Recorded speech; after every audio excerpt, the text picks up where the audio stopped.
everybody, it's Richard Milligan with 4C Recruiting. I'm about to cut a podcast. I'm going to go to it pretty quickly here. I've got a cold that's got me coughing. I'm going to save my voice today. Thanks for watching this YouTube video or Vimeo video, wherever you're seeing it. It's an honor that you would actually invest your time and follow me. So I appreciate that. So to all my people, I high five you. I applaud you. You're doing the right thing by trying to further yourself and educate yourself around recruiting.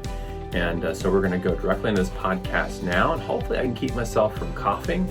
I'm actually going to position my mute button here where I can see it so that I know where it is in case I need to cough.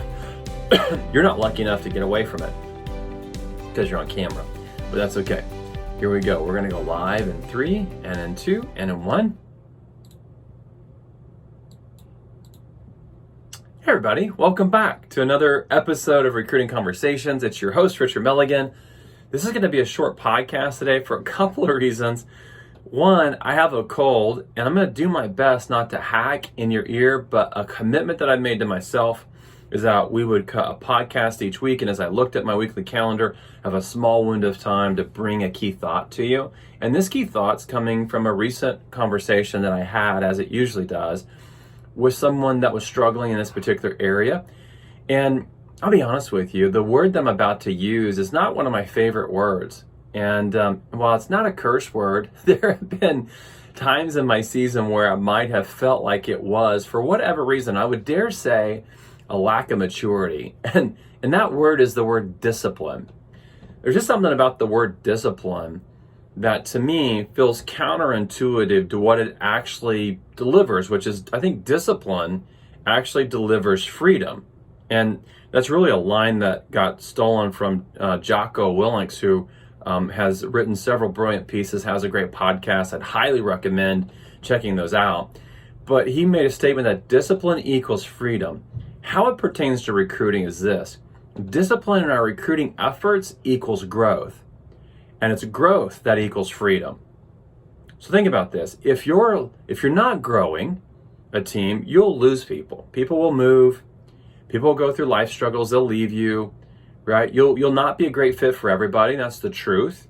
Like you're going to have recruiting pressures where other people are going to make great offers to your people. And so while we're going to do things to reverse recruit them, one of the things that I know is that, like, if you're not growing, that lack of growth will bring unprofitability, it'll bring uninspired teams, and it eventually will bring micromanagement if you have layers of management above you. And so a lack of discipline in your recruiting efforts will actually lead to the opposite of freedom.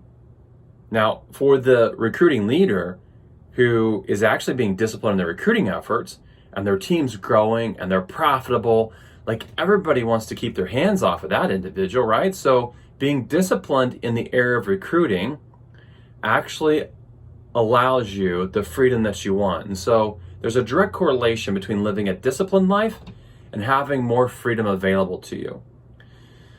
Here's one of the things that I have seen and I know, not just from my own life, but from the people that I've coached, is that oftentimes that recruiting leader is a key influencer inside the organization, as a key influencer in the community at times. And so they get lots of opportunities to do other things. And sometimes those are great opportunities to partner with your community at a high level, to be on an advisory committee somewhere within your city that's influence that you may not be able to pass on. You may have nonprofit organizations that identify you as a key influencer in the community, and they may ask you to be on their board. You may have inside your own organization that may see you as someone who has lots of value to bring, and they may ask you to be on specific committees. And so as we begin to look at the opportunities that you're going to have around you, you are going to have to say no to many things. Good is often the enemy of great. So when we say yes to good things, we're actually saying no to being great. So first things first, if you're going to be disciplined in your recruiting efforts, your time is going to be an area you're going to have to be disciplined. Time management is going to have to be something that you're constantly evaluating. Where's your time going? where are you saying yes, and where can you say no? Most times I found that where we have a team in place, it's easier to say no to recruiting than when we don't have a team in place. So if you already have a team underneath you, and most people that listen to this podcast are recruiting leaders, meaning they manage a team but are also responsible for recruiting to that team, you already have the team. And so this is going to be an area for you to really ask yourself the question, what am I saying yes to that I could say no to because it's coming in the way of me being disciplined in my recruiting efforts? Time management is going to be key for you. In my research and in the time I've invested into this over the last couple of years, the number one response that the recruiting leader gives as to why they don't recruit is because they don't have the time available to them. Now, here's what I would tell you. I do a lot of speaking events. I'm speaking every 2 to 3 weeks and traveling. I also do a lot of these one-off coaching sessions where I'll come in for a day or 2 days max, and we do a high-intensity jump start in the area of recruiting. And the first place that I go is I look at their calendar. I look at the individual's calendar to say, what are you currently doing with your time? Where are you currently saying yes? And here's what I know. Most people have me come in as a fresh set of eyes because I can actually see things that they can't. Now, here's a small process, a short process you can take yourself through. Audit your time. Seriously, look at your week. Write down where all your time has gone. Look at your calendar and see what meetings you said yes to.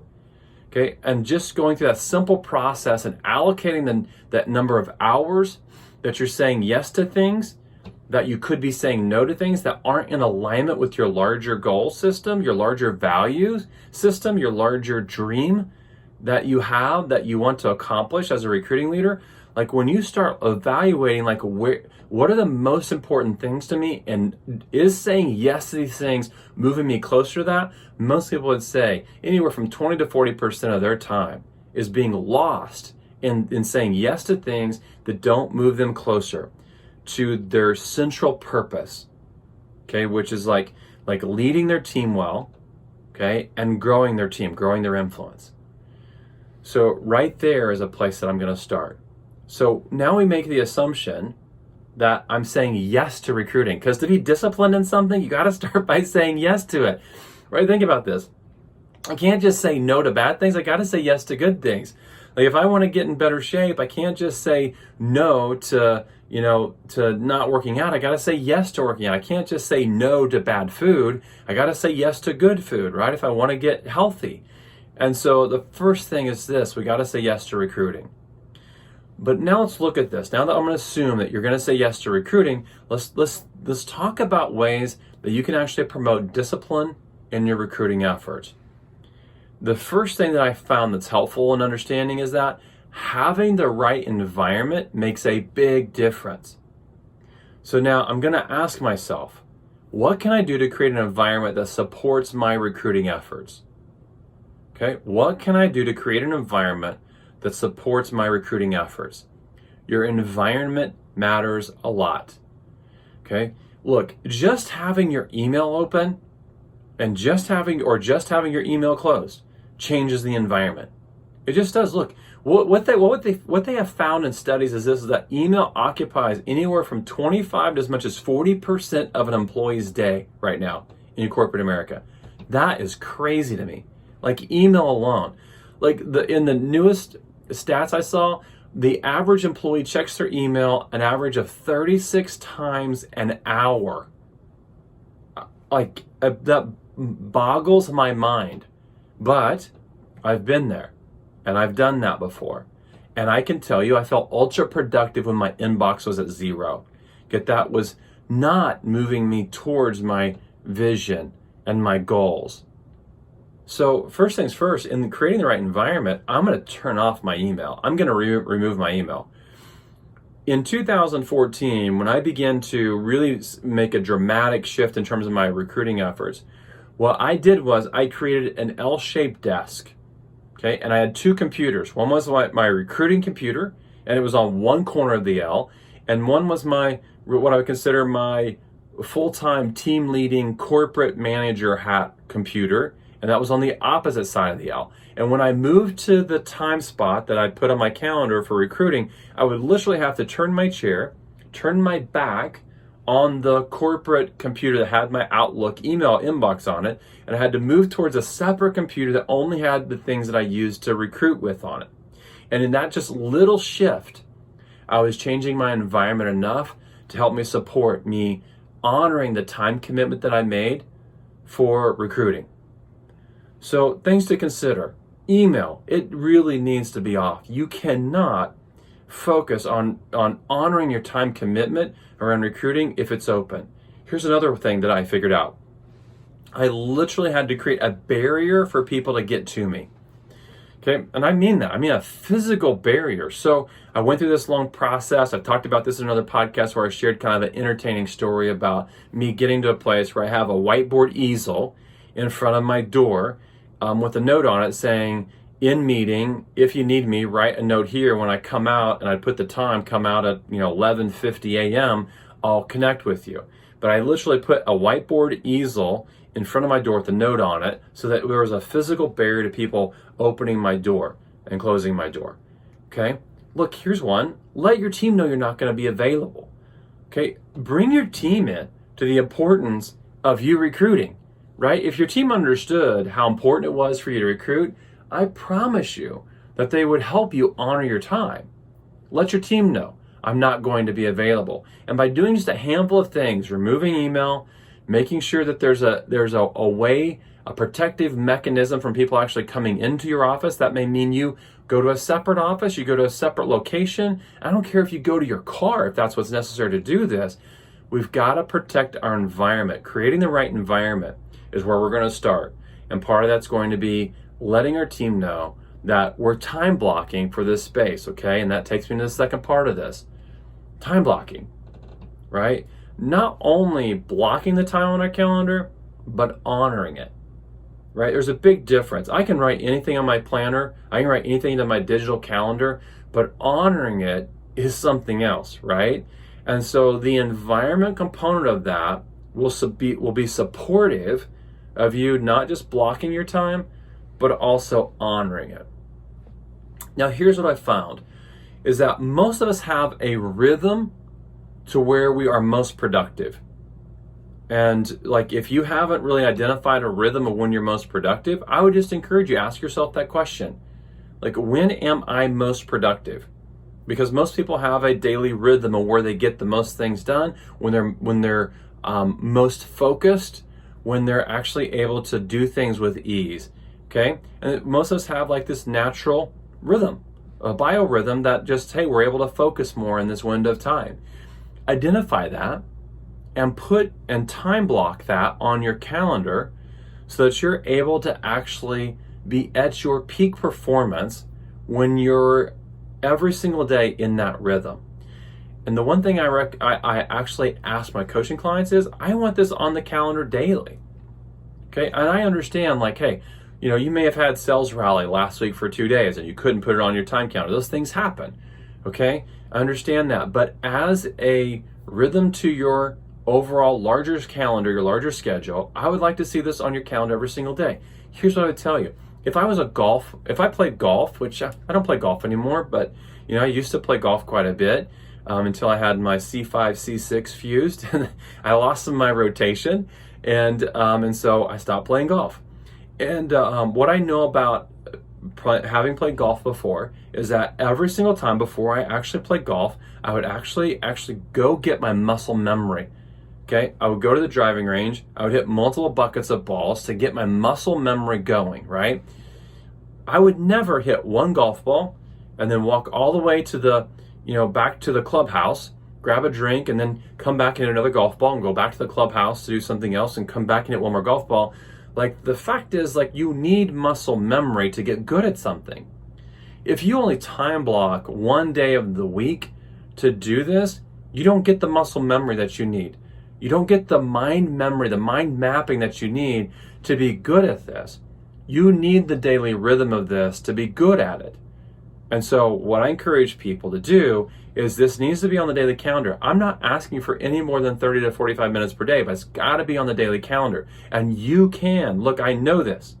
you can carve out 30 to 45 minutes per day to do this. Okay?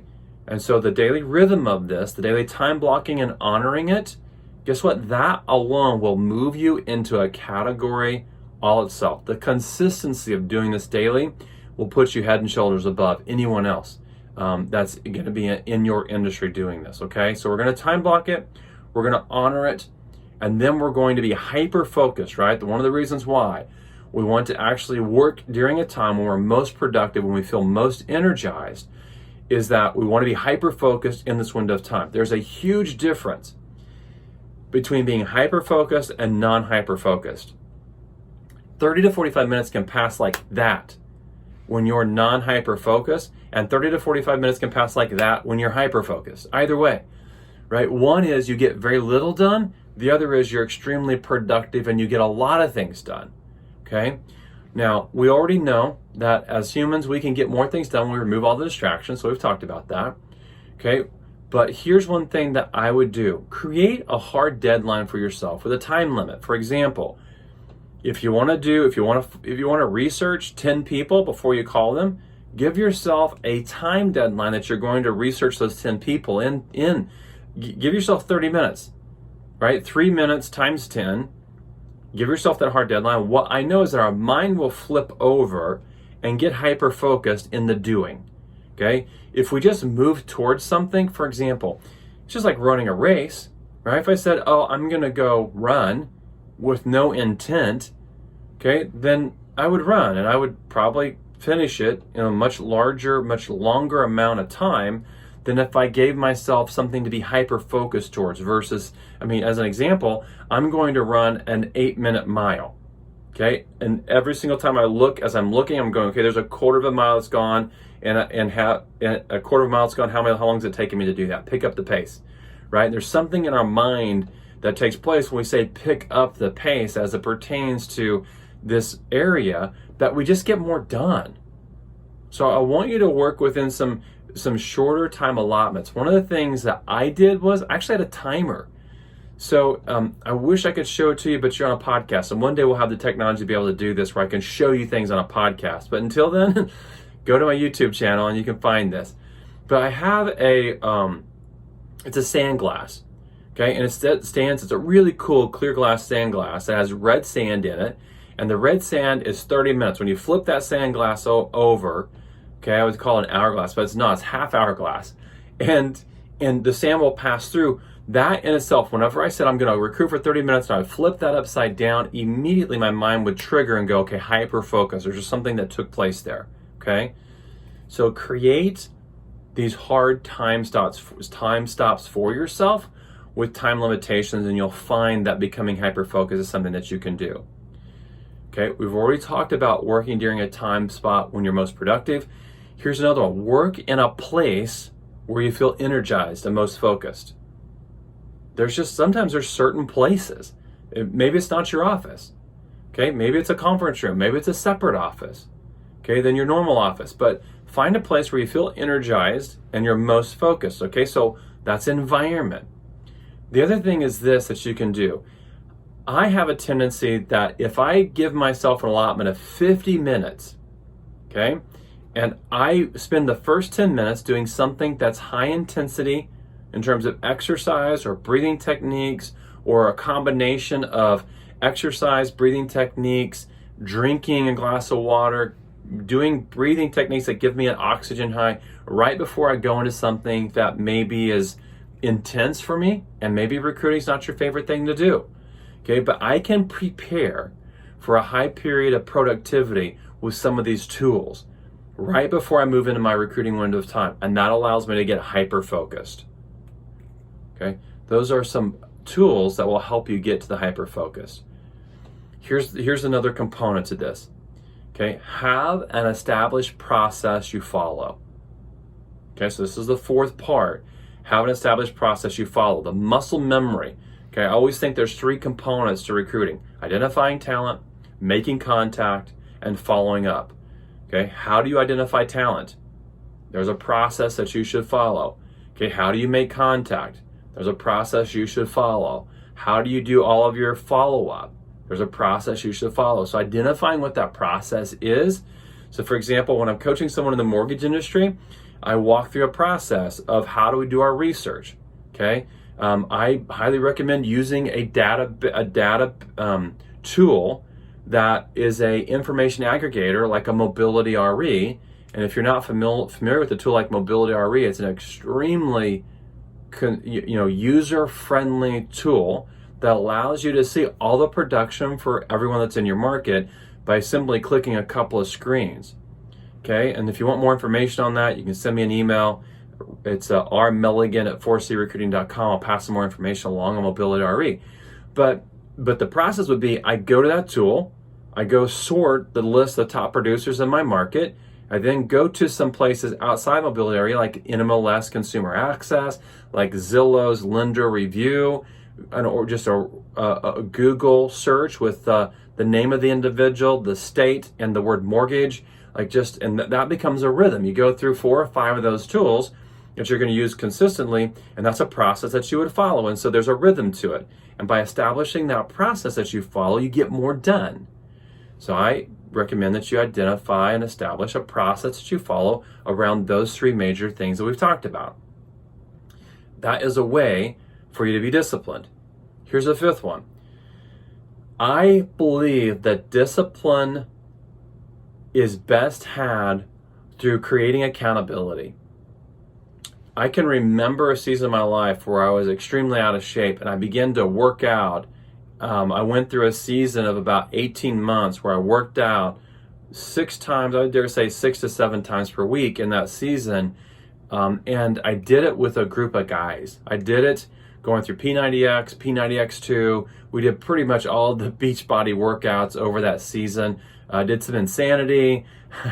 I did just about all the crazy ones that they did with this group of guys. And the key thing was this, is that we met every single morning, typically around 5 a.m.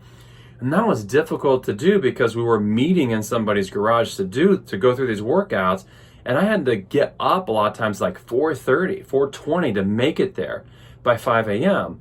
And so knowing that there was a group of men that if I didn't show up would be text messaging me, would be calling me, would be giving me some grief for oversleeping or for not showing up, that accountability is what got me there. It really was the accountability that got me there. And I think it's one of the reasons why CrossFit, the community that CrossFit builds, is one reason why it's so successful. So if you're in CrossFit, you're going to get this. I recently, my 12-year-old was at a basketball practice in kind of a gym complex where they were running a CrossFit gym. And so I run a lot. I wouldn't call myself a runner, but it's my preferred version of exercise. I just love the outdoors, and it's something I look forward to. So I'm running around this kind of gym complex, and one of the places in the complex is a CrossFit gym, and just the energy was there. Like even when they were done, they're hanging out in the parking lot, like, in community, talking about the workout, talking about each other's lives, talking about, their health and their food and all of these things. And so there's a level of accountability there. So here's what you got to do. You got to find someone else who wants to win as badly as you do in the area of recruiting. Let me just say that again. You got to find someone else who wants to win as badly as you. This isn't about trying to talk someone in to holding you accountable. I preferably want someone who wants to win more than me. Okay? So selecting the right accountability partner, that's important. If you have an accountability partner that won't actually allow you to hold them accountable and that won't actually be willing to show up and do this themselves, gosh, you're just setting yourself up for a major fail. So this has to be someone who wants to grow and needs to grow as much as you. Okay, so that's the first part of this. The other part of this is have that person do this at the same time as you, so that in that window of time there becomes a higher level of accountability. So I think great accountability partners a lot of times can be someone who's in a similar position at the same company. So wherever you are, someone's in a similar position. But I have also found that it can be someone who's in a similar position outside your company. So a lot of times we have these industry relationships. I mean, I can think of a number of people that in my time as a recruiting leader that I met that wanted to win as much, if not more, as me, that if I were to ask them about creating accountability and sharing in this space of holding this recruiting role down well, that they would have absolutely have said yes and stood in the gap as an accountability partner. You got to allow someone to have a voice in your life, and it requires you to be authentic, okay? And it requires them to be authentic. That means that when we fail, we just say we failed, right? And we own it and we move forward because tomorrow's another day. Now, if you're saying to yourself, I don't have that, a spouse, a significant other, they can play that role. Now, sometimes that is not always the best fit, depending on the spouse's personality and your personality, and their background and your background, and even the dynamics of the relationship. But sometimes this can be a friend. And if it's not any of those, then guess what? Go hire a coach. It doesn't require you to hire me. Go hire some coach that will hold you accountable in this space of actually getting this done.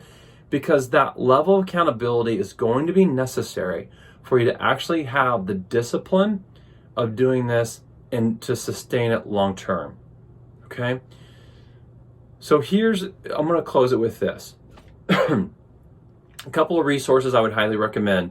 Jocko Willink wrote a book called Extreme Ownership. I know some of you have listened to that book. Excuse me. And he's also written what I would consider a field manual. It's called Discipline Equals Freedom. Okay, go pick that up. That's a great takeaway from this. Discipline Equals Freedom, the field manual. Go pick that up. Here's what I know. All of us have an opportunity for growth in this area of creating discipline. I ask myself the question, as I look into the future, as I look into what I want to accomplish for 2020, I recognize that discipline is connected to the freedom that I want to have in every area: health, finances, spiritually, physically, mentally, personally, relationally, right? All of it's connected to the discipline that I need to have. And so you got to ask yourself the question, if I'm not willing to create discipline now, when will I create it? Because if you're not willing to create discipline right now to create freedom, there will be no better time for you to start moving towards the dreams that you want to accomplish than in the immediate moment. Okay? I got to end the podcast because I'm losing my voice. But this just tells you I'm all in on helping you, right? Like, I've got an awful cold. I love my tribe enough to show up and to actually go hoarse and coughing in their ear, trying to relay an important piece that I think will help you on your journey to becoming the best recruiting leader that you can be. So I'll close it with that. I'm wishing you the best. Have a great week, everybody. If there was some value here, please share it with somebody. That's one of the things that I know is that someone like I do that is lacking discipline in their life that could actually grab a nugget or two from this that will help them in the recruiting efforts. So if there's a recruiting leader that you know that's also looking to grow or also needs to improve in some of these areas, share the podcast with them. It's the best compliment that you can pay me by doing that. And so until I talk to you again next week with a stronger voice and less coughing, have a great week, everybody. There you have it. Another recruiting conversations in the books. Thanks for listening, everybody. I appreciate the fact that those of you are out there want to grow. Man, I'm totally with you. This camera here is propped on top of a book by John Maxwell called The 15 Invaluable. What is it? The 15 Invaluable Laws of Growth. Yeah, I got the participant guide as well. And just started chapter 1 on that. I was blown away that he wrote a book on growth that I hadn't read. Came across it recently. And so if you're like me, looking for opportunities and areas for growth, then come back next week. We'll have more insight for you here on this YouTube channel or Vimeo channel. And until then, everybody, have a great week.